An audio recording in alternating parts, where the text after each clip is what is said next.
Hey there, bookworms. Welcome back. Today, we will be reading the next story out of the Randy McNally book of favorite bedtime stories. Today, we will be reading number 9, The Little Fire Engine by Wallace Wadsworth.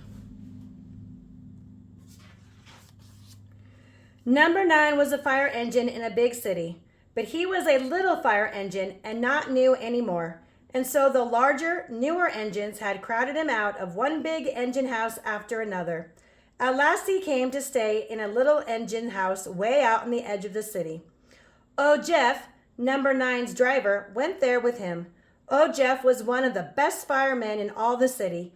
He even had medals pinned on his coat because of his brave deeds. But now the fire chief thought that he and number 9 were too old to be of much use at a big fire. Number 9 did not like to sit in the engine house day after day without any work. Old Jeff did not like it either. He used to talk to number 9 when he was polishing his bright red paint and brass work. "They think we're too old to be of any use," he would grumble. "Don't fret," number 9 would say to old Jeff. "Our chance will come. Someday these new firemen and engines will have a fire too big for them. Then they'll have to call on us to help them out." Months went by, and not once did the signal ring for them. Then, early in the morning of the very coldest day of the year, a big fire broke out downtown. Old Jeff and number 9 listened to the signals that called for one fire engine after another.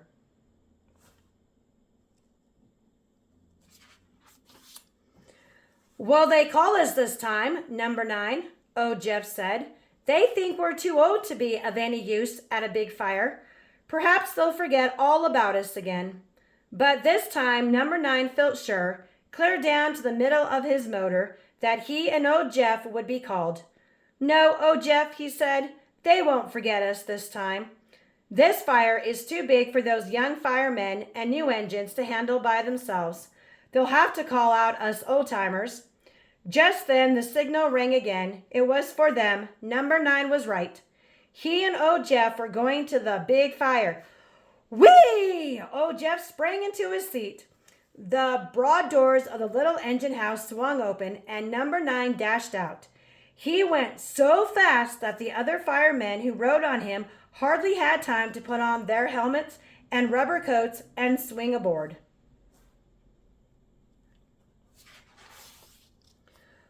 Along the snowy streets roared number 9. "Woo-wee, wee-wee," squealed his siren.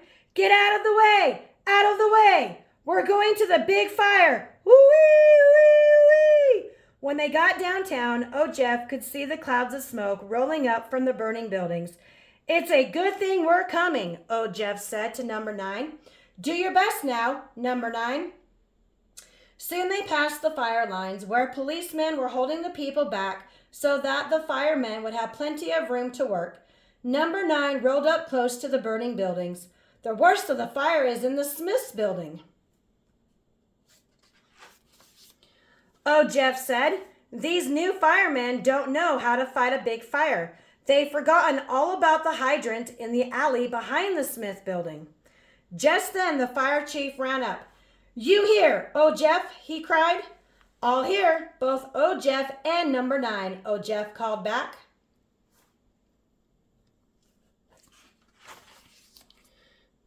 "You can help number 40 with its pumping," said the chief. "We need all the water we can throw, and more too. The place for number 9 is at the alley hydrant behind the Smith building," said old Jeff. "Too dangerous," said the chief. "The walls may fall any minute. We need the water back there badly, but I won't order any man to go there." "Ho, ho," laughed old Jeff. "Number 9 and I will give you all the water you want from the alley. Come along, number 9. When they came to the hydrant behind the Smith building, old Jeff spoke. "Here is where we stop," he told number 9. Old Jeff fastened his pumping hose to the hydrant. Number 9 pumped water as fast as he could pump. Whee! It was hard work, but number 9 thought it was the most exciting thing he had ever done. Old Jeff heard some bricks crash down nearby. He saw the wall was ready to fall. He filled another oil cup for number 9, and then, just in time, crawled under the little fire engine.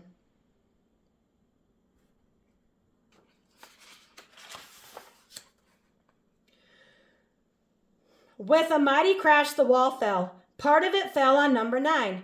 "Are you hurt, number 9?" called old Jeff from underneath. "Not badly, old Jeff," number 9 called back. "I'm bent up a bit, and I'm afraid I shall burst my tires. The wall is so heavy, but my pump and my motor are not hurt. I can run for a long time yet. Are you hurt, old Jeff?" "Just my ankle, where a brick hit me," said old Jeff. "But I think I still can crawl around and give you a little oil when you need it. We'll show them yet, won't we, number 9? After the wall fell, the water from the hose lines came over number 9 more than ever. By and by, so much water had fallen on him and on the heavy wall on top of him that nothing at all could be seen of the little fire engine. Only a great lump of glittering ice stood in the alley where number 9 had been.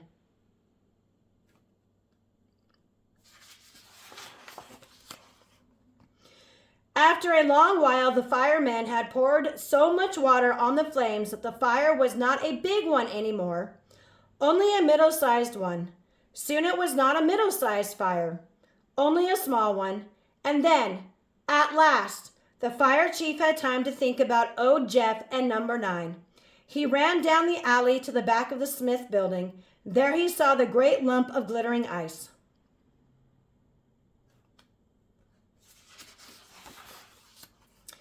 "Come quick," he called to some firemen. "The wall fell on old Jeff and number 9. We must dig them out. Poor old Jeff, he would risk it here." The firemen got tools and began to dig.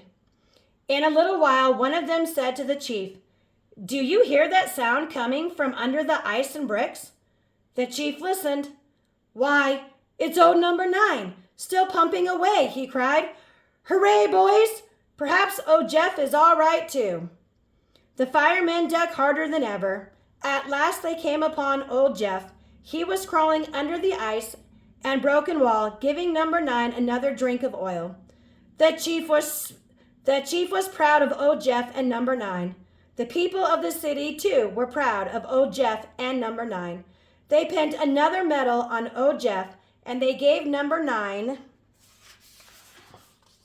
a new coat of bright red paint. They shined his brass work until it looked like gold and paraded him through the city to the biggest engine house. "We're proud of you, Jeff, the mayor. Hooray for number 9. And there he stands today with a little brass plate on his side to tell visitors about his brave work. Old Jeff stays at the big engine house, too. He takes care of number 9 and keeps him shining. But they are willing now to stand aside and give younger firemen and fire engines a chance. After all, they went to the worst fire the city ever had. And as everyone knows, not a fireman or a fire engine there did more than brave old Jeff and faithful number 9. The end. Thank you for reading number 9, The Little Fire Engine, with me today. If you enjoyed this story, tap that like button with your favorite book. Don't forget to subscribe if you haven't already done so, and keep those pages turning. Bye, bookworms!